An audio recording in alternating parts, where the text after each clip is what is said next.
ولا بد لي بعد إنهاء لكلمتي هذه من التذكير ببعض الأمور المخالفة للسنة، بل المخالفة للأمر النبوي الكريم.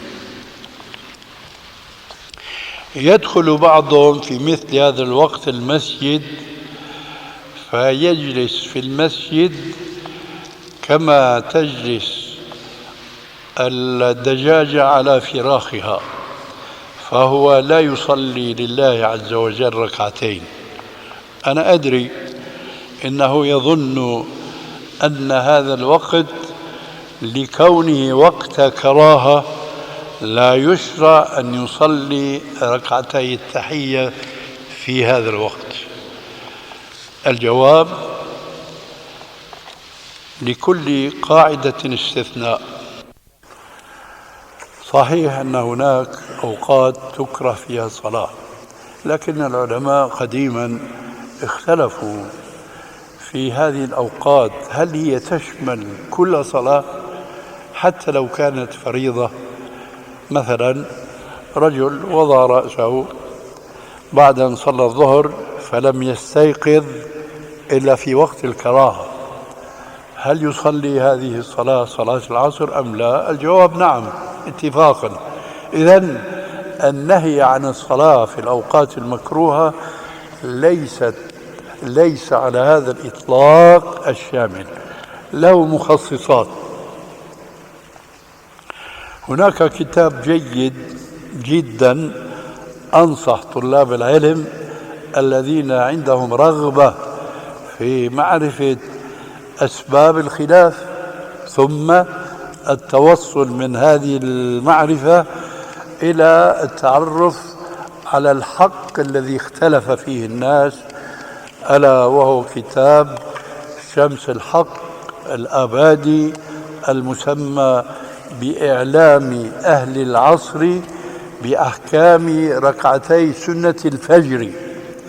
فهنا ذكر نصوصا كثيرة جدا من السنة الصحيحة تخصص الأوقات المنهي عن الصلاة فيها، منها موضوعنا آنفا، ألا وهو أن الداخل إلى المسجد إذا دخل في وقت لا تشرع فيه الصلاة، نعم لا تشرع فيه الصلاة إلا تحية المسجد.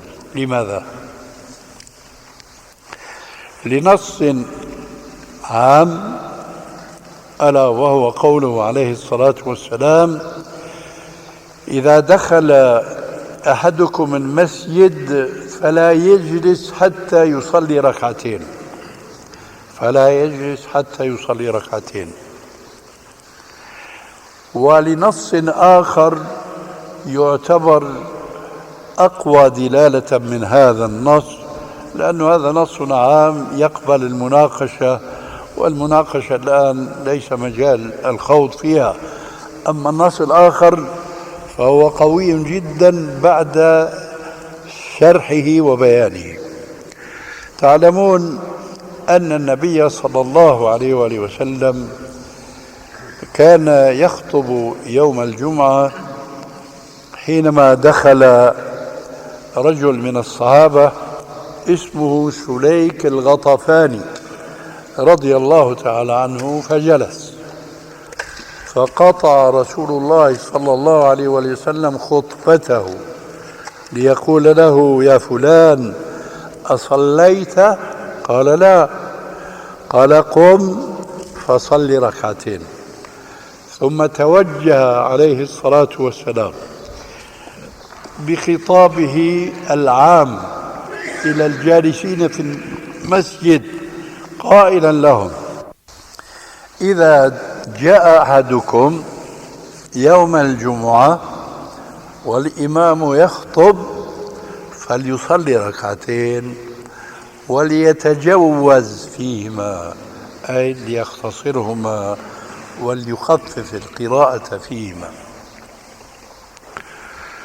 الشاهد من هذا الحديث لا يتبين إلا بمقدمة قصيرة، وهي تعلمون أن الأمر بالمعروف والنهي عن المنكر والخطيب يخطب يوم الجمعة ولو بلفظة واحدة، ولو أن تقول لمن رأيته يتكلم والخطيب يخطب، تعلمون أنه لا يجوز أن يقول له انصت اسكت.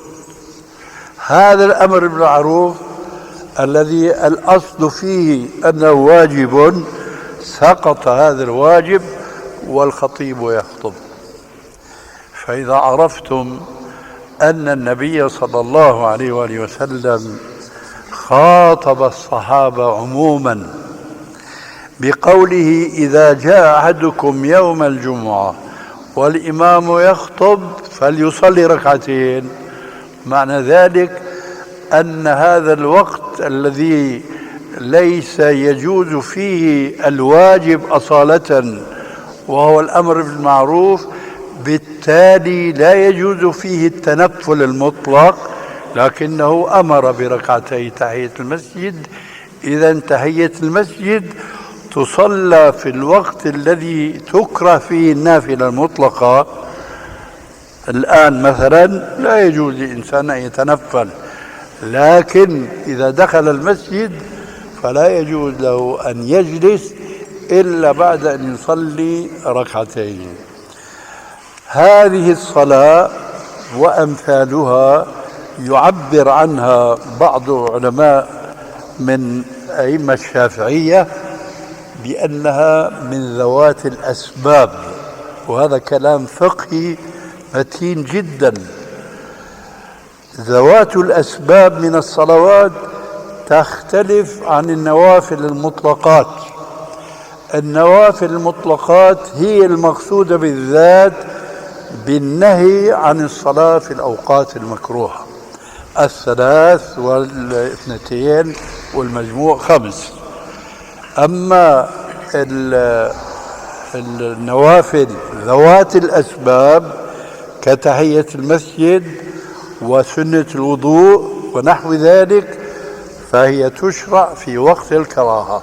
هذا خلاصة القول في هذه القضية الهامة، وأهمها تحية المسجد، لأن الرسول أمر بها وهو يخطب ولم يسمح أن يجلس إلا بعد أن يصلي.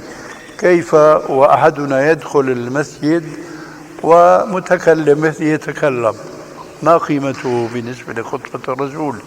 لا شيء يذكر، بل يدخل المسجد ولا أحد يتكلم أو يحاضر أو يعلم، فيجلس بدعوى أنه وقت كراهة.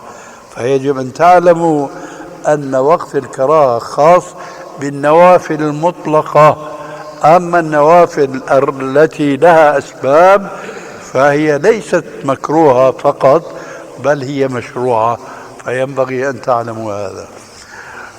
هناك أشياء أخرى أيضا، فإذا كان عندكم أسئلة الآن فنحن مستعدون أن نسمعها وأن نجيب عما يمكننا الإجابة عنها.